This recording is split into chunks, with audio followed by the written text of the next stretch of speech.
ఇప్పుడే country delight యాప్ని download చేసుకోండి. Download the country delight app now.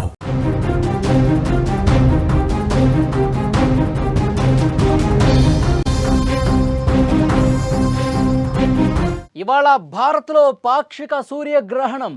రాత్రి 10:59 గ్రహణం ప్రారంభమవుతుంది. రేపు తెల్లవారుజామున 3:23 వరకు గ్రహణం ఉండబోతోంది. ఈ ఏడాదిలో ఇదే ఆఖరి సూర్యగ్రహణం. చంద్రవంక ఆకారంలో సూర్యుడు కనిపించబోతున్నాడు. గ్రహణం వేళ గర్భిణీలు జాగ్రత్తగా ఉండాలని సూచిస్తున్నారు పండితులు. అమావాస్యతో పాటు పితృపక్షం కూడా కావడంతో తీవ్ర ప్రభావం ఉంటుందని చెప్తున్నారు. ఆకాశంలో అత్యంత అరుదైన సంఘటనల్లో ఒకటి సూర్యగ్రహణం. ఈ ఏడాది చివరి గ్రహణం సూర్యగ్రహణం. అద్భుతమైన పాక్షిక సూర్యగ్రహణంగా సంభవించబోతోంది. ఇది ఒక నిర్దిష్ట కారణంతో చాలా ప్రత్యేకమైనదిగా పరిగణించబడుతుంది. ఈ సంఘటన శరదృతువు విషువత్తు ఒకరోజు ముందు ఏర్పడుతుంది. పగలు రాత్రి సమానంగా ఉంటాయి. అందుకే ఈ సూర్యగ్రహణాన్ని చాలా స్పెషల్గా భావిస్తూ ఉంటారు. ఈ సూర్యగ్రహణం సమయంలో పూర్తిగా చీకటి ఏర్పడదు. అయితే సూర్యుడు చంద్రవంక ఆకారంలో కనిపిస్తాడు. అందుకనే ఈ గ్రహణం చాలా అరుదు, చాలా ప్రత్యేకం అని పండితులు సైతం చెబుతున్నారు. ఇక సూర్యగ్రహణం ఆదివారం సెప్టెంబర్ 21 రాత్రి 10:30కు ప్రారంభమవుతుంది. రేపు తెల్లవారుజామున 3:23 వరకు ఉంటుంది. అంటే ఈ సంఘటన అర్ధరాత్రి నుంచి మర్నాడు సూర్యోదయం ముందే క్లోజ్ అవుతుంది. ఈ గ్రహణం భారతదేశంలో నేరుగా కనిపించకపోయినా ఖగోళ శాస్త్రంపై ఆసక్తి ఉన్నవారు ఆన్లైన్లో ప్రత్యక్ష ప్రసారం ద్వారా ఈ గ్రహణాన్ని వీక్షించవచ్చు. అయితే ఈ గ్రహణం దక్షిణార్ధగోళం నుంచి మాత్రమే కనిపిస్తుంది. ఈ గ్రహణం న్యూజిలాండ్లోని సౌత్ ఐలాండ్లో చాలా స్పష్టంగా కనిపిస్తుంది. ఇక్కడ సూర్యునిలో 86% చంద్రుడితో కప్పబడి ఉంటాడు.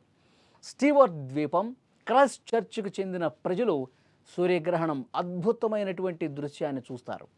అంటార్కిటికాలోని Ross Sea coast, Young Island ఇలాంటి దీవుల నుంచి కూడా ఈ గ్రహణం చాలా స్పష్టంగా కనిపిస్తుంది. న్యూజిలాండ్లోని డ్యునెజిన్లో రేపు ఉదయం 6:27 సూర్యుడు పాక్షికంగా కప్పబడి ఉదయిస్తాడు. ఇక యూరప్, ఉత్తర అమెరికాలోని ప్రజలు ఈ ప్రత్యేకమైనటువంటి సూర్యగ్రహణాన్ని చూడలేరు. ఈ గ్రహణం భారతదేశ సమయం ప్రకారం సూర్యోదయం సమయంలో సంభవిస్తోంది. అప్పుడు నెలవంక ఆకారంలో సూర్యుడు క్షితిజ సమాంతరంగా కనిపిస్తాడు. ఈ ప్రత్యేకమైనటువంటి దృశ్యం చాలా అరుదుగా పరిగణించబడుతుంది.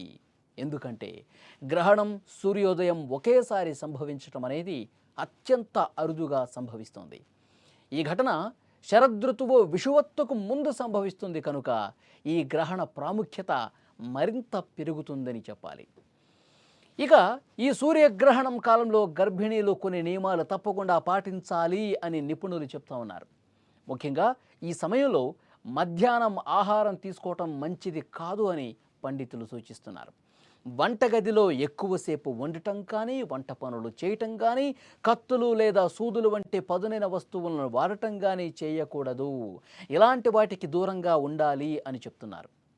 ఎందుకంటే ఇవన్నీ గర్భంలో ఉన్న శిశువుపై ప్రతికూల ప్రభావం చూపిస్తాయని నమ్మకం ఉంది. అలాగే సూర్యగ్రహణాన్ని నేరుగా కళ్ళతో అసలు చూడొద్దు అని చెప్తా ఉన్నారు. సూర్యకాంతి ఆ సమయంలో బలంగా ఉంటుంది. అది కళ్ళకు హానికరంగా మారుతుందని హెచ్చరిస్తున్నారు. గర్భిణీలు మాత్రమే కాకుండా సాధారణంగా ఎవరికైనా సరే సూర్యగ్రహణాన్ని నేరుగా చూడటం ప్రమాదకరమని చెప్తారు. గర్భిణీలు ఇంకా జాగ్రత్తలు తీసుకోవాలని చెప్తారు. అందుకే ఆ సమయం ఇంట్లోనే ప్రశాంతంగా ఉండటం, ఇంట్లోనే చాలా ప్రశాంతంగా గడపటం, కిటికీలు తలుపులు మూసుకోవటం, శరీరానికి విశ్రాంతి ఇవ్వటం అవసరమని నిపుణులు సూచిస్తున్నారు.